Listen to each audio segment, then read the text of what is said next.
Layaknya pertandingan sepak bola, Maria Segaf, ada pergantian pemain. Pemain baru masuk ke lapangan area pertandingan. Siapa? Bu Ova. Bu Ova tiba-tiba muncul, meyakinkan menjadi jaminan bahwa ijazah dari Bapak Presiden ke-7 Republik Indonesia Joko Widodo asli. Pertanyaannya, kenapa baru sekarang nih setelah berbulan-bulan ini kan, ya gitu kan? kan? Apakah ini kemudian nambah bumbu-bumbu dalam kasus ini yang tak kunjung usai gitu ya? Dan bagaimana nanti dampak secara hukumnya kami coba ajak Anda berbincang bersama dengan sejumlah narasumber kami sudah hadir ya di studio kita, Philip. Semoga pagi ini nggak ada adu-adu dorong-dorong begitu ya. Jangan dong, jangan. Karena sudah hadir langsung di sini. Ada Mas Ahmad Husainuddin, kuasa hukum dari Roy Suryo CS. Hadir juga. Pagi. Pagi Bang. Ada Bung Rifai Kusumandegara, kuasa hukum. Selamat pagi. Selamat pagi, Bang Rifai. Nah, kalau ini jangan ditanya ijazahnya asli apa enggak, profesor kita enggak. Tanya dulu dong, mau ijazahnya yang mana? Mau ijazah UGM ada, mau ijazah yang lain juga ada. Mana UI, mau Inggris. Prof Jarwi, selamat pagi. Pagi, Philip Arya. Belum saya sudah dikerjain. Nanti kita mohon pencerahan Prof ya. Tapi sebelumnya nih dengan hadirnya Bu Ova ya dengan memberikan keyakinan penuh tersebut, gimana Mas Ahmad? Ya, Bismillahirrahmanirrahim. Sebenarnya kan ini narasi yang repetisi ya. Ini bukan kali pertama ya Prof Ova Emilia menyampaikan kepada publik untuk meyakinkan bahwa ijazah Saudara Joko Widodo asli. Pada 2022 yang lalu, tepatnya setelah Bambang Trimulyono mengajukan gugatan perbuatan melawan hukum di Pengadilan Negeri Jakarta Pusat, UGM juga melalui Prof Ova ini juga sudah meyakinkan publik bahwa ijazah Saudara Joko Widodo asli. Tapi yang menjadi soal kala itu dan hari ini juga saya kira akan sama begitu. Yang dibutuhkan publik itu bukan keyakinan tapi kepastian. Kepastian apakah benar ada dokumen data pendukung yang itu bisa meyakinkan publik. Memang dengan kepastian baru kita yakin.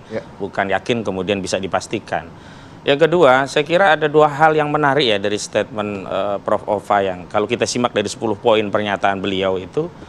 Yang pertama adalah tadi yang saya sebut dengan narasi yang repetisi yang sebenarnya tidak menambah apapun kecuali justru masyarakat makin galau. Sebelum-sebelumnya kan nanyain mana UGM gitu-gitu. Sebelumnya sudah disampaikan juga Prof Ova. Yang dimaksud ditanyakan itu adalah dokumen data-data yang sebelumnya dijanjikan oleh UGM akan disampaikan kepada publik begitu. Dan hari ini itu pula yang direpetisi keyakinan yang disampaikan dengan klaim bahwa data-data itu lengkap. Tapi data-data itu ada atau tidak itu yang tidak diketahui publik. Dan lucunya dalam pernyataan itu dikutip keterangan yang sebelumnya ada dalam podcast. Jadi hari ini baru tahu saya ada podcast dijadikan rujukan untuk sebuah statement yang resmi untuk kampus sekelas UGM begitu. Yang kedua di poin 10 yang menarik, sepertinya UGM mulai membatasi jarak pertanggungjawaban antara institusinya dengan Saudara Joko Widodo selaku pemegang ijazah.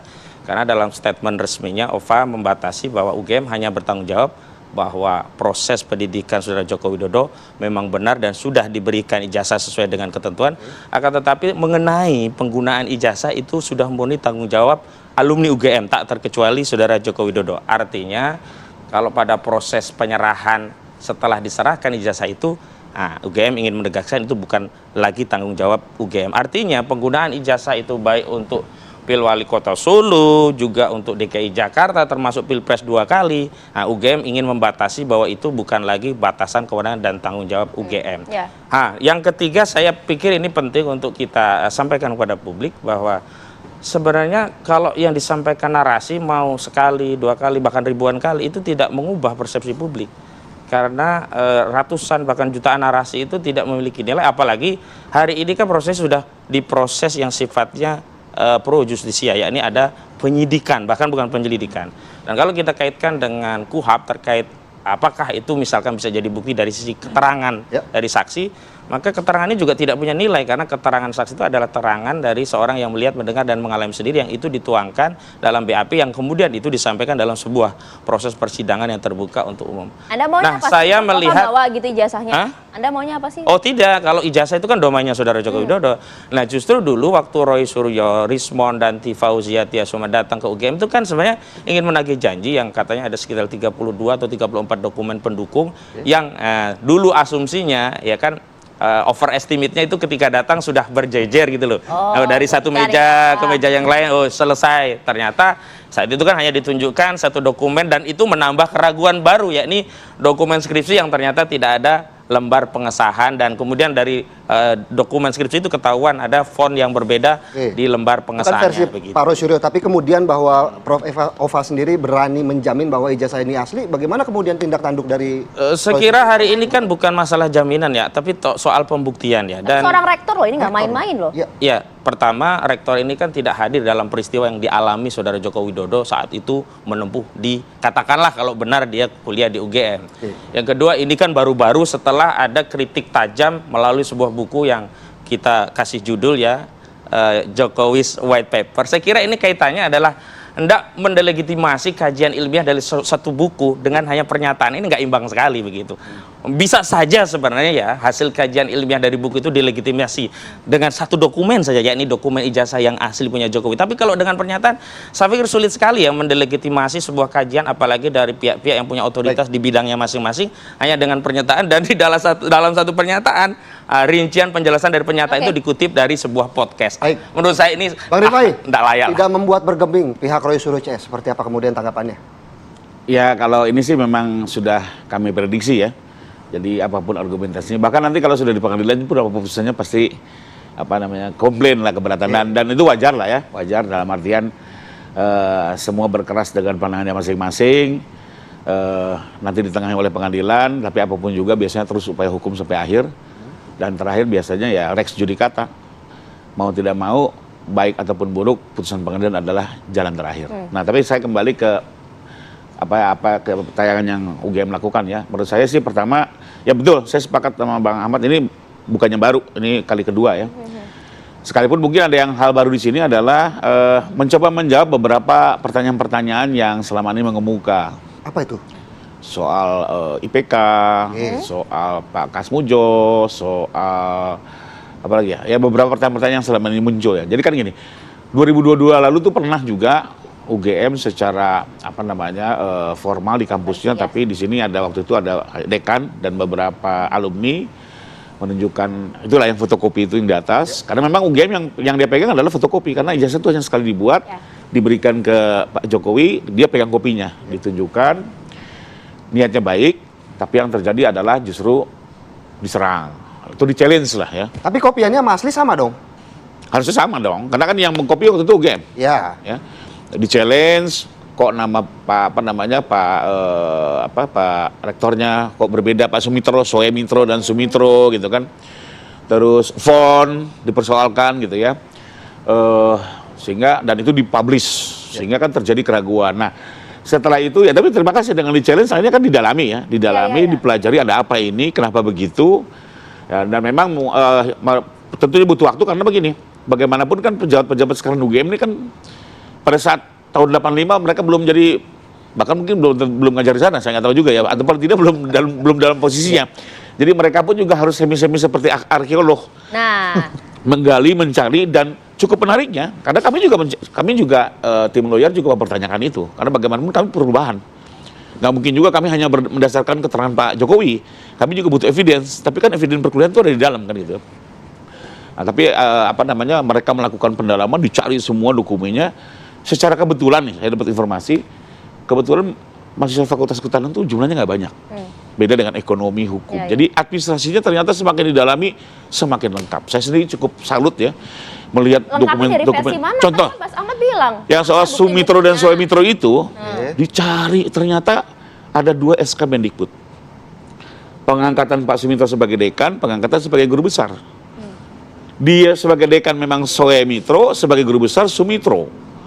Sehingga memang waktu itu terjadi perubahan, karena SK Mendikbudnya ini kan soal pengangkatan, akhirnya berdampak kepada status beliau di sana. Dan beliau ACC, artinya dokumen-dokumen yang selama ini Su dan Soe itu salah satunya, dan sudah diterangkan oleh Prof. Nah, dokumen-dokumen juga saya coba terus tanya, kami challenge juga ya. Nah, cuma mungkin kenapa nggak ditunjukkan, ini mungkin saya juga nggak tahu ya.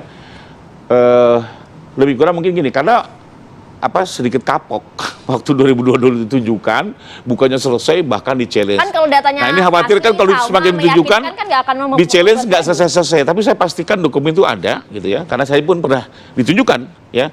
Sekarang pun teman-teman Polda sudah bahkan menyita semua, itu hampir ratusan dokumen disita.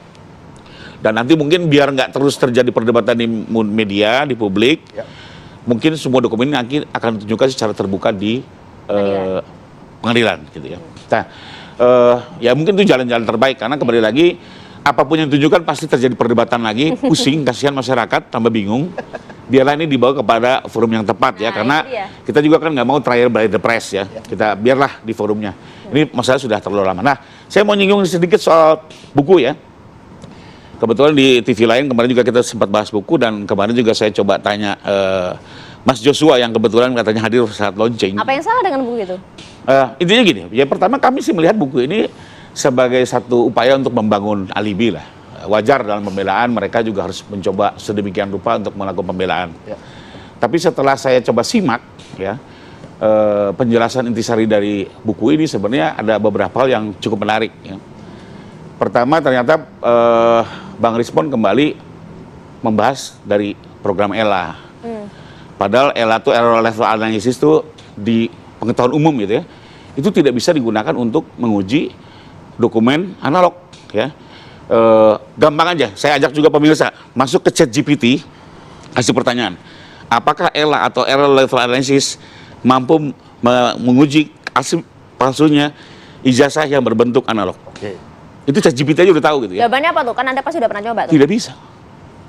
Tapi Sangat argumen tidak Anda mungkin, selalu karena ada itu hal aplikasi itu tidak bisa digunakan. Boleh dicek ya, teman-teman boleh cek di ChatGPT ya. Itu pengetahuan umum loh. Tapi kan kadang ChatGPT juga tidak 100% benar begitu Bang Rifai. Apapun itu dicoba. Ya di beberapa ChatGPT boleh tanya, tapi konsisten dan jawabannya logis gitu. Karena ELA itu hanya untuk menguji foto, Digital. perubahannya Yang foto berdasar digital. artinya Jadi buku itu. sesuatu yang analog bisa. tidak bisa diuji. Selama ini kan saya dapat informasi kan dari beberapa orang-orang digital forensik ya. Termasuk diantaranya beberapa teman-teman digital forensik bilang coba aja cek secara umum kalau juga nggak percaya saya. Nah, Joshua ini sendiri digital forensik ya. Beliau sendiri sudah ratusan kali jadi ahli dalam perkara seperti ini ya, dan boleh di googling di Mahkamah Agung. Keterangan beliau itu Dan dia banyak membantah dipertimbangkan. buku itu, artinya Ya, banyak itu. dipertimbangkan oleh pengadilan dalam memutus gitu ya. Jadi kalau dari segi, bahkan ini masih juniornya Bang Rizpon yang membantah itu satu. Kedua, kalau kita lihat apa yang disampaikan Ibu Dr. Tifa ya, mohon maaf. Itu kan neuroscience ya yang dibahas. Ini kan cukup menarik. Bagaimana neuroscience dalam hal ini perilaku seseorang bisa menunjukkan ijazah palsu. Ini kan seperti nggak connect Ini gitu kita ya. bukan acara bedah buku ya, Bung Iya, Rifai bukan. ya. Maaf ya, Bung Tapi Rifai. saya Kita mau langsung aja kepada intinya apa yang ingin sedikit aja disampaikan ya. ya. Ini Alibinya dari mana? dalam hukum ini kan sudah nggak logis. Dalam hukum saya mau ceritakannya dulu ada teori Lamroso Apa itu? 2 abad yang lalu. Ya. Ya, salah satu kriminolog Italia yang bilang bahwa seorang menjadi kriminal itu warisan, dan itu bisa terlihat dari ciri-ciri fisik. Matanya harus lengkung dan segala macam. Itu teori ditinggalkan karena nggak adil. Korelasinya? Ini kan sama ciri-ciri perilaku dengan ciri-ciri fisik untuk melihat apakah pernah melakukan kriminal. Itu kan. Ya, ini kembali. Bahaya loh Bang, artinya Anda akan menuduh Roy CS ini kriminal begitu? Bukan. Ini teori Lamroso, ya, hampir mirip-mirip dengan apa yang disampaikan neuroscience dari Dr. Tifa. Dan saya menjelaskan hukum sudah meninggalkan sejak 2 abad yang lalu, ya. Yang ketiga, kalau yang dari Pak Suryo lebih kurang yang diceritain ya sama-sama aja. Dia hanya cerita tentang Pak Kasmujo, dia cerita tentang IPK di bawah 2, gitu ya. Jadi lebih kayak cerpen lah gitu ya. Oh, Tapi gitu. soal dibukukan. Nah, saya mau komentar begini soal 2, Singkat Bang. Oke, yang soal 2, ya. Faktanya IPK Pak Jokowi itu 3, dan 160 SKS. Dokumennya sudah lihat, ya. Lalu kenapa kok dalam satu forum dia sebut di bawah 2? Mohon maaf, ini sifat humble-nya orang Jawa. Baik. Orang merendah. Bukan mau sombong, tapi konotasikan, wah berarti palsu. Ini saya kasih contohnya begini. Saya ditanya, Pak Rifai rumahnya di mana? Misalnya rumah saya di Menteng. Saya jawab, rumah saya mah di pinggiran Jakarta. Apakah gara-gara itu sertifikat hak milik saya atas rumah di Menteng menjadi palsu? Sudah tangkap maksud Anda Bang. Lebih kurang Tapi gitu. tadi kami harus kasih kesempatan dulu. Oh siap, monggo. Dibilang alibi saja bukunya itu? Ya, kalau statement dibantah statement ya itu apel to apel. Tapi begitu buku dengan kajian, latar belakang, data, kemudian ada landasan teori, dibantah dengan statement, saya pikir cukup dikesampingkan lah. Oke, kalau begitu kita Nah, mohon pencerahan nanti. Kita ke nanti minta Prof. Nyarwi untuk Nyarwi. tanggapannya bagaimana kemudian ini alibi versus alibi begitu ya. Tunjuk menunjuk bagaimana kemudian Prof. Nyarwi melihatnya sesaat lagi pemirsa.